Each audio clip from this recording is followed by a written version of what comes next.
Hello everyone, once again I welcome you all on my channel Science Saral. और अब हम पढ़ने वाले हैं इकोलॉजिकल निकेस के बारे में। देखिए, इस वर्ड को निके भी बोलते हैं बहुत सारे लोग, और बहुत सारे लोग इसको नीशे भी बोलते हैं। तो मैं जो बोलती हूँ वो है निके। ठीक, तो अब यहाँ पर हम लिखेंगे इकोलॉजिकल निके। ठीक, ये आज का हमारा टॉपिक होने वाला है। तो इसे समझने से पहले इसका थोड़ा सा बैकग्राउंड समझ लेते हैं। देखिए, कोई भी ऑर्गेनिज्म जो है वो कभी भी एक जगह नहीं बैठता, राइट। प्लांट्स के अलावा कोई भी ऑर्गेनिज्म ऐसा नहीं है जो खुद खाना बना सकता है। उसे खाने का इंतज़ाम करने के लिए, या खुद को शेल्टर देने के लिए, या फिर इंटरैक्शन करने के लिए, रिप्रोडक्शन करने के लिए उसको अलग अलग जगहों पर, या अपनी ही मतलब अगर वो घर पर है तो उसे बाहर निकलना ही पड़ता है, राइट। तो इसीलिए हमने यहाँ पर इसी टर्म को डिस्क्राइब करने के लिए ये टर्म बना दिया गया, जैसे इसका कहा गया नीशे। बेसिकली ये क्या है? ये है फंक्शनल एरिया। ठीक, किसी भी ऑर्गेनिजम्स का फंक्शनल एरिया। कि मान लीजिए अगर मैं घर में रहती हूँ या आप अपने घर में रहते हैं, तो क्या आप हमेशा अपने घर में रहते हैं? नहीं, आप डिफरेंट डिफरेंट कामों के लिए डिफरेंट डिफरेंट जगहों पर जाते हैं। आप मार्केट चले गए, आप कॉलेज चले गए, या फिर आप मेडिकल शॉप पे चले गए, डॉक्टर के पास चले गए। डिफरेंट डिफरेंट काम के लिए डिफरेंट डिफरेंट एरिया में आप जाते रहते हैं, राइट।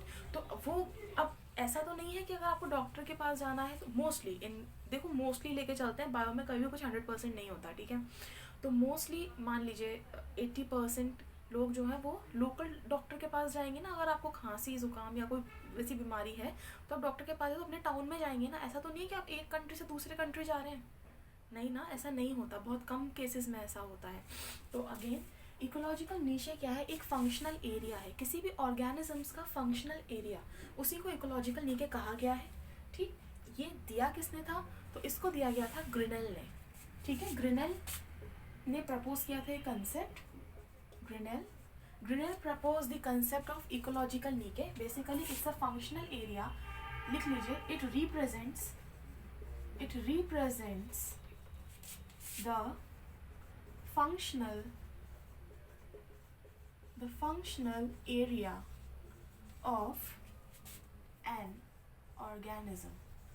ठीक है, किसी भी ऑर्गेनिज्म का फंक्शनल एरिया, वो जहाँ जहाँ जाता है, जो जो काम करता है, जिस जिस जगह को वो कवर कर रहा है, जिस जिस जगह को वो कवर कर रहा है, वो उसका इकोलॉजिकल नीचे कहलाता है इन एन इकोसिस्टम। ठीक है, तो आई होप इतना आपको समझ में आया होगा। Let's talk about the another thing. ये कई टाइप के हो सकते हैं, ठीक, ये कई तरीके के हो सकते हैं। अगर हम टाइप्स की बात करें तो एक ऑर्गेनिज्म का वही वाला बात है कि रोटी, कपड़ा और मकान, ये उसकी ज़रूरतें हैं। ठीक, तो रोटी के लिए वो भागेगा एक जगह से दूसरी जगह, ठीक है। खाने का इंतज़ाम करने के लिए भागेगा, एक घर का इंतज़ाम करने के लिए, या एक शेल्टर का इंतज़ाम करने के लिए भागेगा। ठीक है, तो वही हम यहाँ पे लिखेंगे, इसी तरह से समझ लीजिए। एक होती है हैबिटेट निक, ये सब विद इन इकोसिस्टम है, ठीक है, विद इन एन इकोसिस्टम। उसके बाद सेकंड वन ट्रॉफिक निक, और तीसरी है एन डायमेंशनल निक। बहुत इंपॉर्टेंट, अगेन एन डायमेंशनल निक। ठीक, लेट्स टॉक अबाउट दिस। एक करके इनको देखेंगे। अगर कोई भी ऑर्गेनिज्म अपने शेल्टर का इंतज़ाम करने के लिए एक जगह से दूसरी जगह जा रहा है, तो वो उसका फंक्शनल एरिया हो गया, जिसका रीज़न क्या हुआ?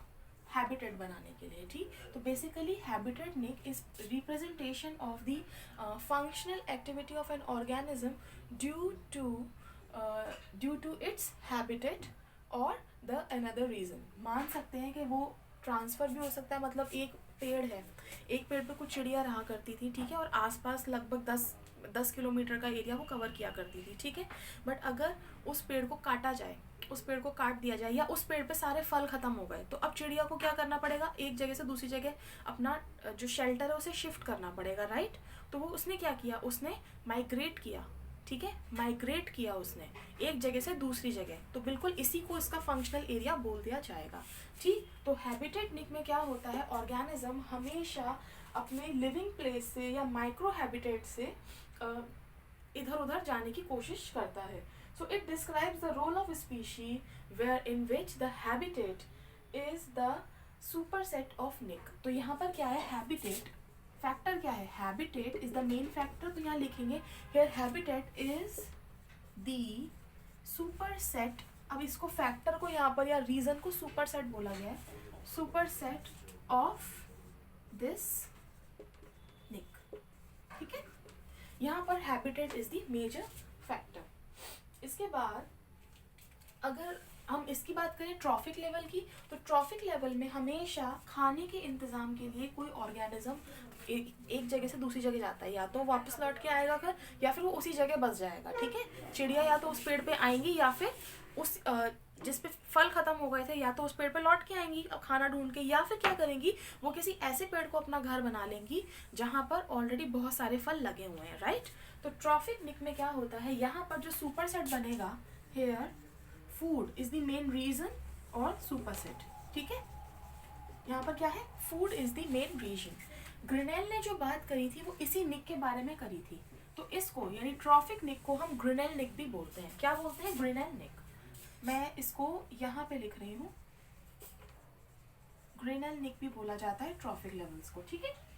इसके बाद I am really sorry, habitat को बोला जाता है, हैबिटेट क्योंकि पहले नंबर पर है, माय मिस्टेक। हैबिटेट को बोला जाता है ग्रिनेल निक, और इसको बोला जाता है एल्टोनियन निक। एल्टोनियन पिरामिड्स याद है, तो यहाँ पर इसे मैं कट कर रही हूँ, थोड़ी सी गड़बड़ होगी, यहाँ पर आएगा आपका एल्टोनियन निक। और एन डायमेंशनल निक की अगर हम बात करें तो सिर्फ रोटी और रहने के घर के अलावा कई और सारे रीजंस भी हो सकते हैं जब एक ऑर्गेनिज्म एक जगह से दूसरी जगह जाता है, या तो लौट के आ जाएगा या वहीं बस जाएगा, मतलब मूवमेंट हो रहा है अल्टीमेटली। तो भाई जितने भी बाकी खाना और घर को छोड़कर जितने भी सारे काम हैं वो सभी एन डायमेंशनल में कवर हो जाएंगे, या तो वो रिप्रोडक्शन के लिए जा रहा होगा, ठीक है, या फिर वो पूरी की पूरी कम्युनिटी माइग्रेट कर रही है। क्यों, मान लीजिए कि एक जगह पर सूखा पड़ गया तो वो दूसरी जगह जाके रह रहे हैं, समझ रहे हैं, शिफ्टिंग हो रही है। अब वो कम्युनिटी के साथ हो सकती है, ठीक, और रिप्रोडक्शन के लिए हो सकती है, ठीक, और शिकार करने के लिए, या फिर जहाँ पे मान लीजिए हिरन खत्म हो गए एक पर्टिकुलर जगह पे, तो शेर क्या करेगा, दूसरे जंगल में जाके माइग्रेट कर जाएगा, ठीक। तो यहाँ पर है एन डायमेंशनल निक, जिसका मतलब है इन दो रीजंस को छोड़ के जितने भी रीजंस हैं वो सब इसके अंदर कवर हो जाएंगे, और इसको हचसोनियन निक भी कहा जाता है। Again I am repeating it, इसको क्या बोलते हैं,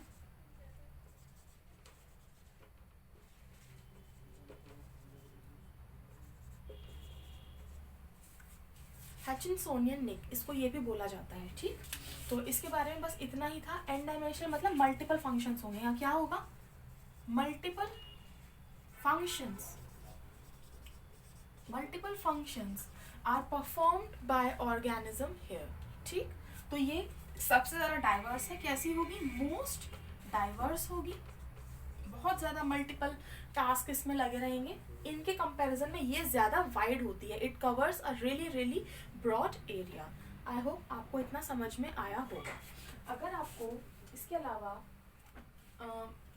इसको अगर आपको और एनलार्ज करना है तो आप यहाँ लिख सकते हैं, here each and every species interact with the environment. ये लाइन मैंने इसीलिए यहाँ नहीं लिखवाई क्योंकि ये तो इकोलॉजी की हर डेफिनेशन में डाली जा सकती है, ठीक। मैं यहाँ पर आपको बता रही हूँ जिस्ट, आपका कंसेप्ट बनवा रही हूँ, ठीक है, ना कि मैं प्रॉपर आपको कंटेंट लिखवा रही हूँ, ठीक है। तो आप इस चीज़ को समझना, कंटेंट आप और जगह से भी कवर कर सकते हैं, बात है समझने की, ठीक। तो मेरा पर्पस हमेशा यही रहता है, आपको कंटेंट रटाना नहीं होता, आपको कंसेप्ट समझाना होता है, इसलिए मैंने सिर्फ सिंगल लाइन में इसको डिस्क्राइब कर दिया है। अब इसको तो फिर एक्सटेंड किसी भी हद तक कर सकते हैं, ठीक। तो वो काम मैं यहाँ नहीं करने वाली। तो let's talk about the another topic. एक डेफिनेशन है बेसिकली छोटा सा, जिससे आपको पता होना चाहिए होता क्या है ये।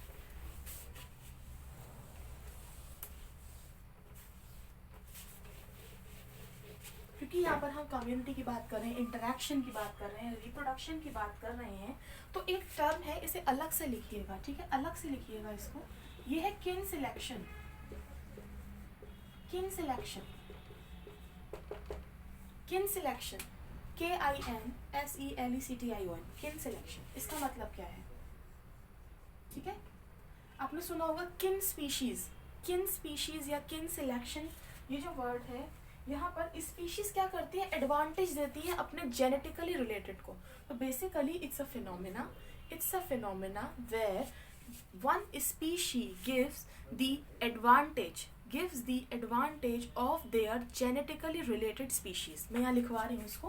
किन selection basically it's a phenomena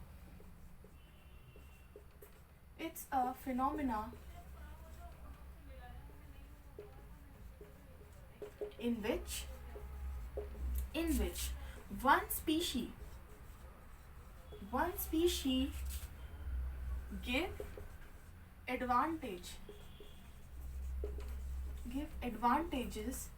to their genetically related species। Her species को नहीं देगी, जैसे चिड़िया है तो वो क्रोकोडाइल को एडवांटेज नहीं देगी, वो अपनी ही स्पीशी के या अपनी ही कम्युनिटी के यानी बर्ड कम्युनिटी के ही किसी दूसरे बर्ड्स को फेवर कर रही है। अभी मैं इसका एग्जांपल बताऊंगी, ठीक है, आप लिख लीजिए। तो इस तरीके के जो रिलेटेड होते हैं ना, जो जेनेटिकली रिलेटेड है, उनको बोला जाता है किन स्पीशीज, ठीक है, जेनेटिकली रिलेटेड। जैसे कि आप और आपके कजन्स, आपके पैटर्नल कजन्स, आपके मैटरनल कजन्स, तो ये क्या हो गया, किन स्पीशी हो गई, ठीक है।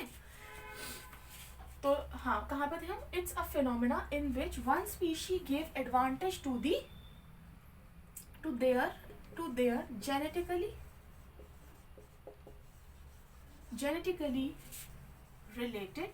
relatives species, ठीक है। और वी कैन से इन्हीं स्पीशी को क्या कहते हैं, आई होप दिख रहा होगा, इन्हीं स्पीशी को क्या कहते हैं, किन स्पीशी कहते हैं, ठीक है, किन स्पीशीज। तो कोई भी एडवांटेज वो शेयर करेंगी अपनी जेनेटिकली रिलेटेड स्पीशीज के साथ। जैसे कि बर्ड्स हैं या पिकॉक्स हैं, तो पिकॉक्स मान लीजिए क्रोस के साथ कोई रिलेशन शेयर कर रहे हैं, कोई एडवांटेज दे रहे हैं। फॉर एग्जांपल आपको पता है मोर ज़्यादा ऊंचा उड़ नहीं सकते, पिकॉक ज़्यादा ऊंचे नहीं उड़ सकते, ठीक। तो वो एक ऐसी जगह पर रह रहे हैं जहाँ पे बहुत सारे क्रोज भी हैं, राइट। तो क्रोज बहुत ऊंचा उड़ सकते हैं लेकिन flight fail.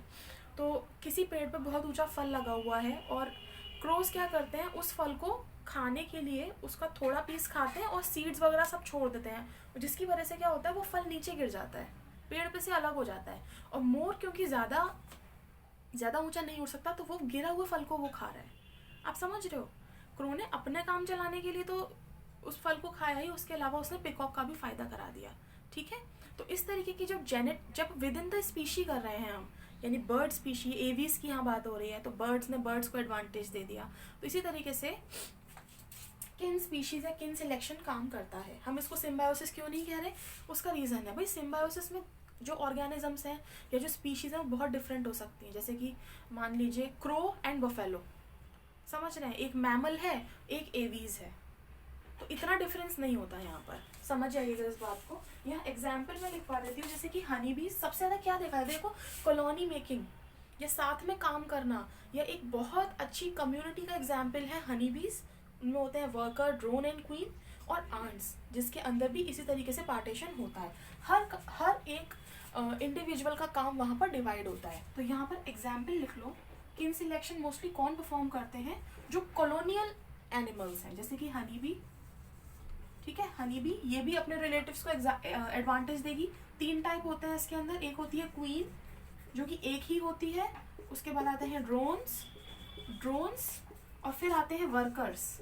Hair workers are sterile, और बेसिकली ये फाइंड आउट करते हैं हनी को, इनका काम क्या है, फाइंड हनी, ठीक है। और ड्रोन्स का काम क्या है, ड्रोन्स का काम है फीमेल एग को फर्टिलाइज कराने का, ठीक है। तो यहाँ ये दोनों रिप्रोडक्शन में पार्ट लेते हैं, और बाकी का जितना भी लेबर का काम है वो यहाँ वर्कर्स कर रहे होते हैं। दूसरा पॉइंट लिखो, आंट्स, ठीक है। आंट्स के अंदर भी बहुत अच्छा किन सिलेक्शन देखा जाता है कि एक आंट दूसरे आंट को फेवर कर रही है या दूसरी तरीके के आंट को फेवर कर रही है। आपको पता होगा आंट भी कई तरह के होते हैं, रेड, ब्लैक वगैरह वगैरह, ठीक। तो आई होप इतना आपको समझ में आ गया होगा। तो आज हमने क्या किया, आज हमने 2 टॉपिक्स कवर कर लिए, एक छोटा सा टॉपिक और एक आपका इकोलॉजिकल नीचे वाला। आई होप आपको अच्छा लगा होगा। अगर अच्छा लगता है तो वीडियो को लाइक करना, शेयर करना और सब्सक्राइब करना मत भूलना। और कमेंट सेक्शन में मुझे ज़रूर बताना कि आपको ये लेक्चर्स आपके लिए अच्छे हैं या नहीं हैं, और क्या क्या मैं इम्प्रूव कर सकती हूँ, ठीक है। सो यूज़ कमेंट सेक्शन, और बने रहिए साइंस सरल के साथ, और थैंक यू सो मच।